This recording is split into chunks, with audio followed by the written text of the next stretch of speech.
emission of electromagnetic radiation from hydrogen atom.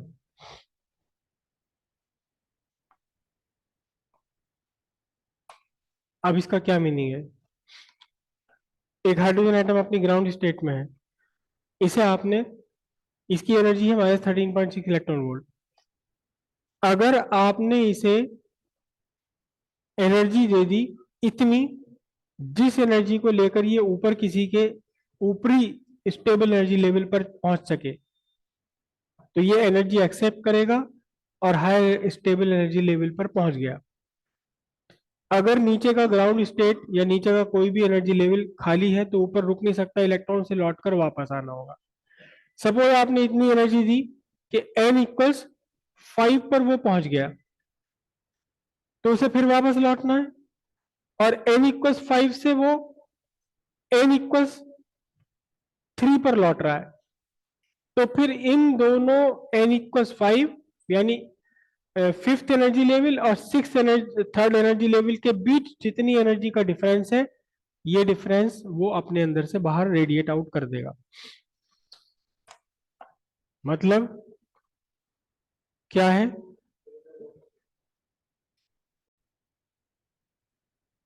ये ground state है n=1 और इसके ऊपर ये हायर स्टेबल एनर्जी लेवल्स है। ये स्टेबल एनर्जी लेवल सपोज मैंने कहा n डैश, ये वाला है n। इलेक्ट्रॉन किसी तरह से ऊपर पहुंच गया, अब वो n से लेकर n डैश से n पर लौट रहा है, तो n डैश पर एक सर्टेन एनर्जी है इलेक्ट्रॉन की E डैश, और n पर भी एक सर्टेन एनर्जी है E, बल्कि मैं इसको करूं En डैश और इसे क्या करूं En। तो फिर जब n डैश से यानी किसी भी हायर स्टेबल एनर्जी लेवल से इलेक्ट्रॉन लोअर स्टेबल एनर्जी पर लौटता है, तब ये इलेक्ट्रॉन लौटते हुए अपने अंदर से इलेक्ट्रोमैग्नेटिक रेडिएशन निकालता है h न्यू, फोटोन की फॉर्म में। कितनी एनर्जी होगी इस फोटोन की? इन दोनों स्टेबल एनर्जी लेवल्स की एनर्जी के डिफरेंस के इक्वल। मतलब कितनी एनर्जी का फोटोन निकलने वाला है? ये फोटोन निकलने वाला है कितना? En dash minus En energy का।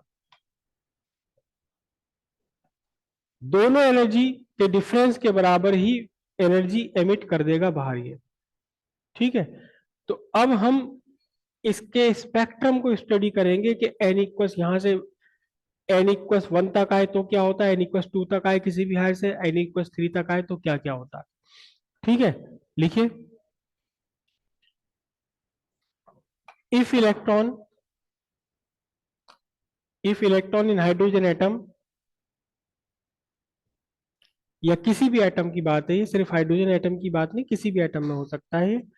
If electron transit from a higher stable energy level, transit from a higher stable energy level to a lower stable energy level,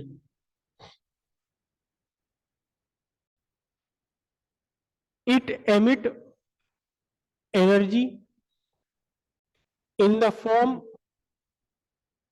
of a photon. The energy of radiated photon is equal to the difference of energies of two stable energy levels. If electron transit from a higher stable energy level n dash to a lower stable energy n, ठीक है, तो फिर photon की energy h new कितनी बनेगी? En dash minus En, h nu. nth energy level पर electron की total energy कितनी है? -m e⁴ divided by 8 ε0² n dash square h square. में से सबट्रैक्ट कर देना है आपको, कितना, minus m E to the power 4 divided by 8 epsilon not square n square H square. H nu equals common आ रहा है, सभी कुछ कॉमन है एन और एन डैश के अलावा, कितना, M E to the power 4 8 epsilon not square H square. N dash को मैं माइनस में ले लूं और इसे प्लस में ले लूं तो 1/n² minus 1/n dash square. याद रखिएगा एन डैश कौन सा एनर्जी लेवल है, हायर एनर्जी लेवल, और ये लो एनर्जी, ये वो है जहां से लौट रहा है, ये वो है जहां तक लौट रहा है, दो एनर्जी लेवल्स हैं, ठीक है। एच न्यू, न्यू फ्रीक्वेंसी है, फ्रीक्वेंसी हम क्योंकि इलेक्ट्रोमैग्नेटिक रेडिएशन और लाइट की बात कर रहे हैं तो फ्रीक्वेंसी को क्या लिखा जा सकता है, c by lambda equals m e to the power 4 8 epsilon not square H square 1/n² minus 1/n dash square.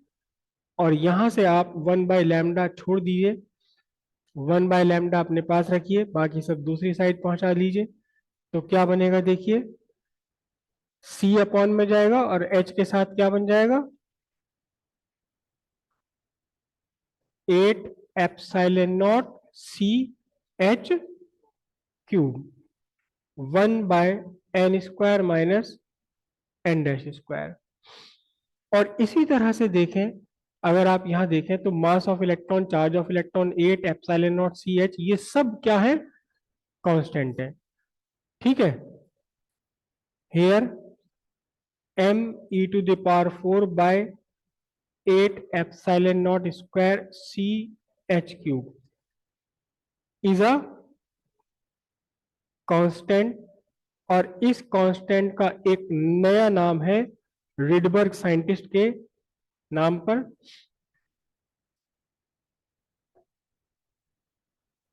क्या लिख दिया मैंने,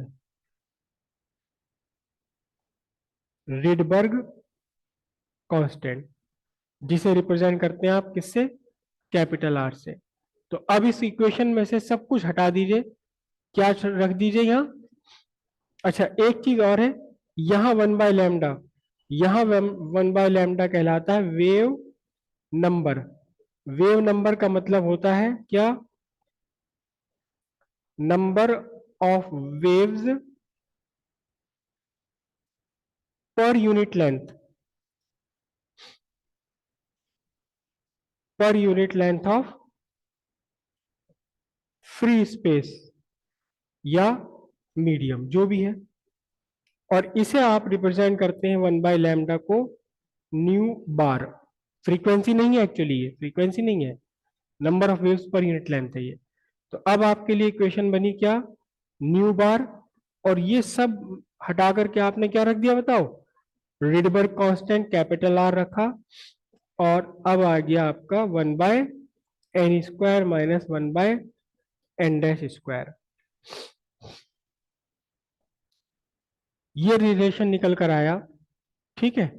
इसे हम न्यू बार से भी लिख सकते हैं, या इसे हम सीधे सीधे अपनी वेवलेंथ में भी रिप्रेजेंट कर सकते हैं, क्या, 1/लैम्डा equals R 1/n² minus 1/n dash square. Wavelength find करनी हो, वेवलेंथ का रिलेशन फाइंड करना हो तो ये, और वेव नंबर के लिए दूसरा वाला, ठीक है। कीजिए इसे यहां तक। अब यहां इस इक्वेशन में एक बात आप देखिएगा, इनवर्सली, इनवर्स में आ रहा है क्या, वेवलेंथ। जितना बड़ा डिफरेंस होगा इन दोनों के बीच में, एन डैश और एन टू के बीच में, उतनी ही छोटी वेवलेंथ की लाइट या रेडिएशन एमिट होगा। मतलब एक रेडिएशन आपका इन दोनों एनर्जी लेवल्स के बीच का है, दूसरा रेडिएशन इन दोनों एनर्जी लेवल्स के बीच का, कहाँ फ्रीक्वेंसी लार्जर होगी, कहाँ वेवलेंथ कम होगी, जिन दो एनर्जी लेवल्स के बीच का डिफरेंस कम होगा, यहाँ इस ट्रांजिशन में एमिट होने वाली लाइट की फ्रीक्वेंसी कम होगी, वेवलेंथ बड़ी होगी। जिन दो एनर्जी लेवल्स के बीच का डिफरेंस बड़ा होगा, इस ट्रांजिशन में एमिट होने वाले रेडिएशन की फ्रीक्वेंसी लार्जर होगी और वेवलेंथ कम होगी।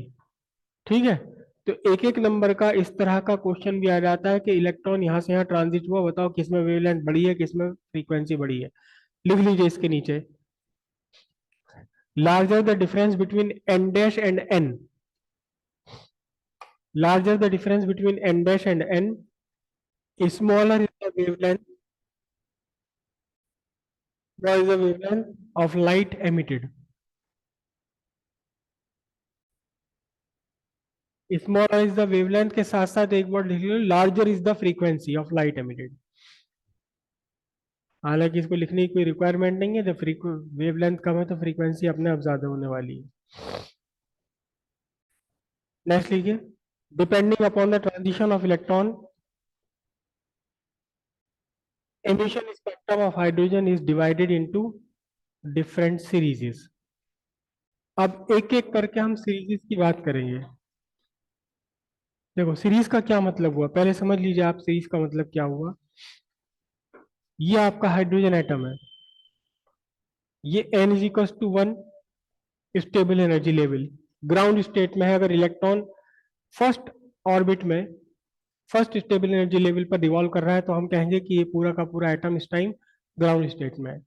इलेक्ट्रॉन को आपने एनर्जी दी, ऊपर चला गया कहीं, ये ऊपर से ये सीधे ग्राउंड स्टेट में अगर लौटे, कहीं से भी, कहीं से भी ऊपर के किसी भी हायर स्टेबल एनर्जी लेवल से ग्राउंड स्टेट में लौटे, यानी सेकंड से फर्स्ट में लौटे, या थर्ड से फर्स्ट में लौटे, या फोर्थ से फर्स्ट में लौटे, या यहां लौटे, या यहां लौटे, या इंफिनिटी वाले से कहां लौटे, सीधे फर्स्ट में। अब इस इन ट्रांजिशंस में जो भी लाइट निकलेगी, जो भी वेवलेंथ, जो भी रेडिएशन अमिट होगा, उस रेडिएशन को कहा जाएगा Lyman series radiation of hydrogen atom. जब इलेक्ट्रॉन किसी भी हायर स्टेबल एनर्जी लेवल से कहां लौटे, n इज इक्वल टू 1 में लौटे, ग्राउंड स्टेट पर लौटे। अच्छा, आपने स्टेबल ग्राउंड स्टेट के किसी एटम को आपने एनर्जी दी आपने, और इलेक्ट्रॉन पहुंच गया सिक्स्थ एनर्जी लेवल पर। अब ये सिक्स्थ एनर्जी लेवल से वापस फर्स्ट एनर्जी लेवल पर कैसे आएगा, कैसे आएगा, मतलब किन लेवल्स को फॉलो करता हुआ आएगा, ये कोई नहीं बता सकता। हो सकता है सिक्स से सीधे फर्स्ट पर आ जाए, हो सकता है सिक्स से पहले फोर्थ पर आए, फोर्थ से फर्स्ट पर आ जाए, हो सकता है पहले सिक्स से फोर्थ पर आए, फोर्थ से थ्री पर आए, थ्री से वन पर आ जाए। बहुत सारे कॉम्बिनेशंस बन सकते हैं। ये एंटायरली इलेक्ट्रॉन की मर्जी है कि वो किस तरह से वापस ग्राउंड स्टेट पर आ रहा है। इसका कोई कैलकुलेशन नहीं है, कोई हिसाब नहीं है। आपने ग्राउंड स्टेट से किसी भी हाई स्टेबल एनर्जी लेवल पर पहुंचा दिया इलेक्ट्रॉन को, वहां से वो किन किन लेवल्स को फॉलो करते हुए कैसे कैसे जंप लेगा वापस, कैसे कैसे वापस ट्रांजिशन करेगा, इसका कोई प्रेडिक्शन नहीं, कोई कैलकुलेशन नहीं। ये एंटायरली इलेक्ट्रॉन की मर्जी है। और यही रीजन है कि हमें धूप में जो है 7 कलर या हजारों लाखों तरह की वेवलेंथ मिलती हैं। अगर कुछ ट्रांजिशंस की पॉसिबिलिटी ही सर्टेन होती तो हमें धूप इतनी खूबसूरत नहीं दिखाई देती, रेनबो नहीं बना करता, अलग बातें हैं। अब अगर किसी भी हायर स्टेबल लेवल से, हाई स्टेबल एनर्जी लेवल से, चाहे सेकंड से थर्ड से फोर्थ से किसी से भी इलेक्ट्रॉन लौट रहा है फर्स्ट एनर्जी लेवल पर, तो जो भी अपने अंदर से रेडिएशन एमिट कर रहा है एटम, उस रेडिएशन का नाम है लाइमन सीरीज। किस सीरीज की रेडिएशन है ये, लाइमन सीरीज। लेकिन अगर हाइड्रोजन एटम किसी हायर एनर्जी लेवल से, किसी हायर एनर्जी लेवल से सेकंड स्टेबल एनर्जी लेवल पर आ रहा है, किसी भी हायर, चाहे वो इंफिनिटी वाला हो या थर्ड से टू पर आए, फोर्थ से टू पर आए, फाइव से टू पर आए। अब इन ट्रांजिशंस के दौरान, इन ट्रांजिशंस में जो भी रेडिएशन एमिट होगा एटम से, उस रेडिएशन का नाम बोला जाता है बामर सीरीज। बामर सीरीज। तो इस तरह की कुछ सीरीज है, लाइमन, बामर, पास्टन, ब्रैकेट, फुंड। 5 सीरीज के नाम याद रखने हैं आपको, Lyman, बामर, Paschen, bracket, फुंड। PFUND, P नहीं बोला जाता, पफंड बोलते हैं लोग इसे, पता नहीं कहां से समझ ले सोचते। फुंड है इसका नाम। तो जब किसी भी हाई स्टेबल एनर्जी लेवल से n=1 में लौटे इस ग्राउंड स्टेट में, तो कौन सी सीरीज? किसी भी हायर स्टेबल एनर्जी लेवल से second stable energy level n2 पर हो तो, किसी भी हायर स्टेबल एनर्जी लेवल से थर्ड स्टेबल एनर्जी पर हो तो लाइमन, बामर के बाद पास्टन, और किसी भी हाई स्टेबल एनर्जी लेवल से फोर्थ पे लौटे तो ब्रैकेट, फिफ्थ पे लौटे तो फुंड। इसके ऊपर की सीरीज में इतना कम गैप होता है एनर्जीज का, इतना कम गैप होता है कि वो इनसिग्निफिकेंट है। अब आपको कैलकुलेट करना है इन सारी सीरीज के लिमिट्स। यानी लाइमन सीरीज की लिमिट कौन सी है? लाइमन सीरीज में n=2 से n=1, ठीक है। फिर अपर लिमिट कहां से कहां तक हो गई? इंफिनिटी से n=1 तक। बाकी इसके बीच के सारे हैं, ठीक है। लाइमन सीरीज की लिमिट n=2 से n=1। फिर दूसरी लिमिट, लोअर लिमिट ये हो गई, या सबसे कम फ्रीक्वेंसी की लाइट निकलेगी। हाईएस्ट फ्रीक्वेंसी की लाइट कब निकलेगी? जब इंफिनिटी से 1 में आए। बाकी इनके बीच की सारी लाइमन सीरीज है। बामर सीरीज की लिमिट्स कहां होंगी? 3 से 2। मिनिमम फ्रीक्वेंसी कब? जब second stable, third stable energy level से सेकंड स्टेबल एनर्जी लेवल पर लौटे, करेक्ट। और मैक्सिमम फ्रीक्वेंसी कब? जब इन्फिनिटी से थर्ड पर लौटे। तो ये लिमिट हो गई, किसकी लिमिट हो गई है? बामर सीरीज की। इसी तरह पास्टन सीरीज की लिमिट्स 4 से 3 पर, और फिर इन्फिनिटी से 3 पर। पास्टन ब्रैकेट सीरीज की लिमिट्स कौन सी हो गई? 5 से 4 पर और इन्फिनिटी से 4 पर। और फुंड सीरीज की हो गई 6 से 5 पर और इन्फिनिटी से 5 पर, ठीक है। तो हम सिर्फ एक सीरीज की कैलकुलेट करेंगे, उसके बाद सारी धड़ाधड़ लिखते चले जाएंगे। तो अभी क्या लिखा था आपने? Depending upon the transition of electron, spectrum is divided into series. Okay, number 1 लिखिए, Lyman series. Lyman series, when electron transit from any of higher stable energy level to its ground state, the radiation emitted by atom is said to be Lyman series. Lyman series. Okay. n=1 here, n=1, n dash equals 2 3 4 dot dot dot infinity. n=1, n dash equals 2 3 4 5 up to infinity. Okay, तो अब हम frequency, frequency तो नहीं, wavelength calculate कर लेते हैं। Wavelength calculate कर लेंगे। लाइमन सीरीज के लिए कैलकुलेट कर रहे हैं आप, लाइमन सीरीज के लिए।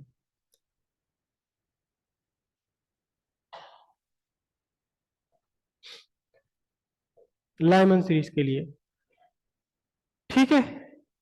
1/, लाइमन सीरीज के लिए n=1 है, और n डैश कितना है? 2 3 4 और अप टू इंफिनिटी। तो 1/λ। सबसे कम कम वेवलेंथ कब होगी? सबसे छोटी फ्रीक्वेंसी और सबसे बड़ी वेवलेंथ तब जब सेकंड से फर्स्ट में जाए। समझ लो, मिनिमम फ्रीक्वेंसी, मैक्सिमम वेवलेंथ। तो वेवलेंथ मैक्सिमम कब हो जाएगी आपकी? जब आपका क्या बनने वाला है? एन की वैल्यू तो 1 हो, और एन डैश की वैल्यू कितनी हो? 2 हो, correct.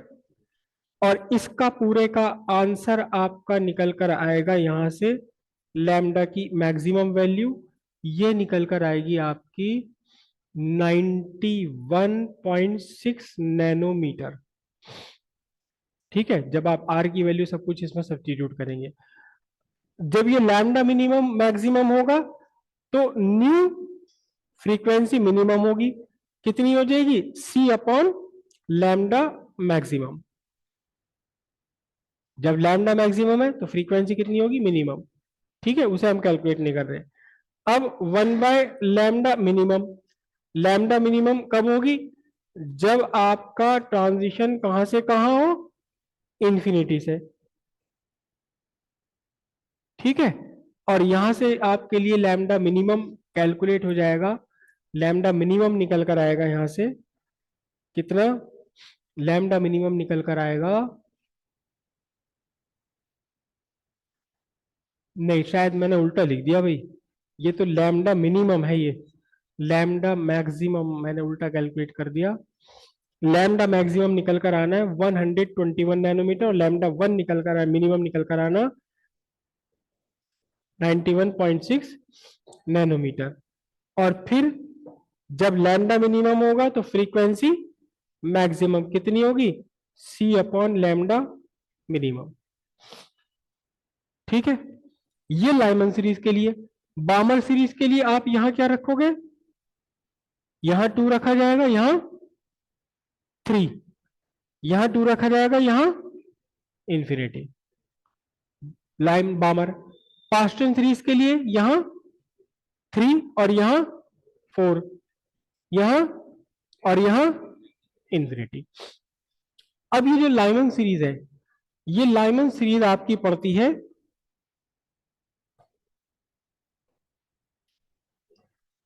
Ultraviolet region of electromagnetic wave spectrum. Spectrum के कौन से रीजन में आ रही है, ये भी कभी कभार एक आध नंबर में पूछा जा सकता है कि लाइमन सीरीज कहाँ थी, अल्ट्रावायलेट रीजन में, बावर सीरीज कहाँ थी, विजिबल लाइट में, ब्रैकेट लाइमन बाद पास्टन सीरीज आती है इंफ्रारेड, और फिर बाकी सब फार इंफ्रारेड में आती है। ठीक है, कीजिए लाइमन सीरीज के लिए।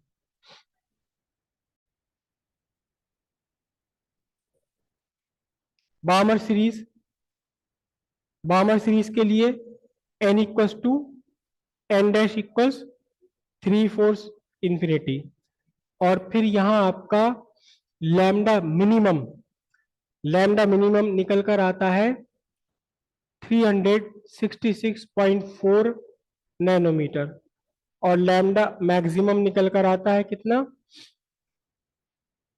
लैम्डा मैक्सिमम निकल कर आएगा बामर सीरीज के लिए 656.3 नैनोमीटर। ये बामर सीरीज के लिए हुआ। फिर पास्टन सीरीज के लिए n इक्वल्स है 3, और n डैश कितना है 4 5 6 अप टू इंफिनिटी। और इसके लिए आपका हैंड टू लिखते रहो, टाइम खत्म होने वाला है। लैम्डा मिनिमम इसके लिए निकल कर आएगा आपका कितना, लैम्डा मिनिमम आएगा 824.4 नैनोमीटर, और लैम्डा मैक्सिमम कितना निकल कर आएगा, लैम्डा मैक्सिमम आता है 1875.2 नैनोमीटर। इसके बाद ब्रैकेट सीरीज,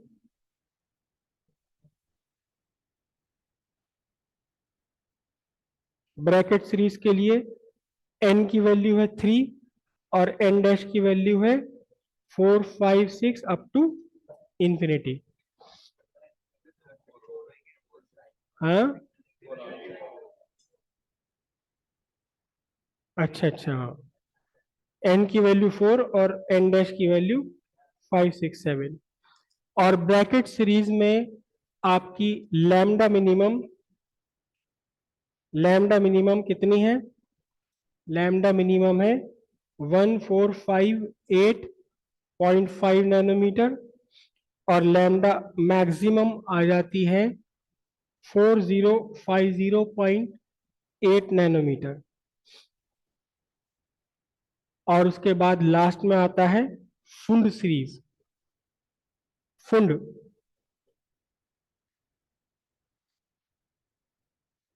उन सीरीज में एन कितना होगा बोलो 5 और एन डैश कितना होगा 6 7 8 अप टू इंफिनिटी। यहां आपके लिए लैम्डा मिनिमम होता है, लैम्डा मिनिमम है 2290 2290.0 नैनोमीटर, और लैम्डा मैक्सिमम होता है, लैम्डा मैक्सिमम की वैल्यू आती है 7494.5 नैनोमीटर। ठीक है। लाइमन सीरीज में आपने क्या लिखा था, अल्ट्रावायलेट। लाइमन सीरीज अल्ट्रावायलेट है, बामर series visible part of spectrum visible, और पास्टन सीरीज है infrared part of spectrum bracket far infrared, और शुंड भी कहां है, फार इंफ्रारेड। ये भी एग्जाम में एक एक नंबर में आ सकता है पूछने के लिए।